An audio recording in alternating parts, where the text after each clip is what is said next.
Ampak zadnjih 10 let se tajni raziskovalni oddelek Arnesta intenzivno ukvarja, kako rešiti dve glavni težavi prihodnosti.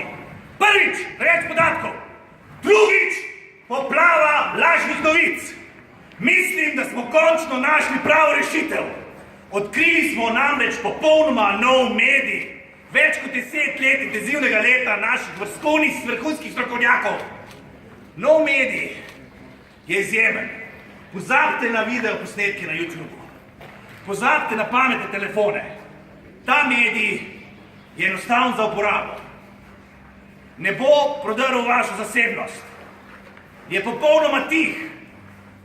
Vsaka dobra nova stvar potrebuje dobro novo ime.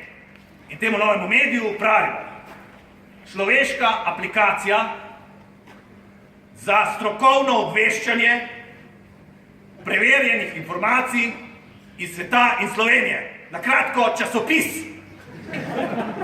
Naj vam predstavim tole novo reč.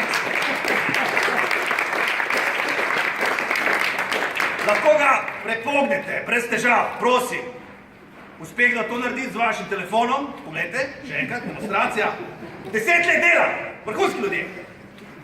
Pa ste razmislili tudi posebno novo gesto za brskanje. Takole zagrabim, rahlo slidim in odprem. Pozor, za razliko od telefona, ima tukaj vsak list 2 strani. Pozor, zadnja stran, brez vseljivih kamer, skratka, absolutno poštuje vašo zasebnost. Uporaba je enostavna, vzamete v roke, preberete, odložite na vidno mesto in date naprej. Če ne, pa brez skrbi, se veste, kaj je rekel ameriški pesnik Ralph Waldo Emerson. Rekel je, veste, knjig, ki sem jih prebral, se spomnim prav tako malo, kot se spomnim zajtrkov, ki sem jih pojedel. Ampak vseeno so knjige enako kot zajtrki, zdaj del mene, kakršen sem.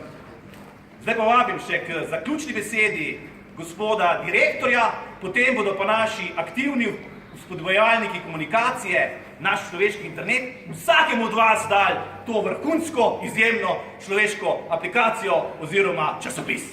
Hvala!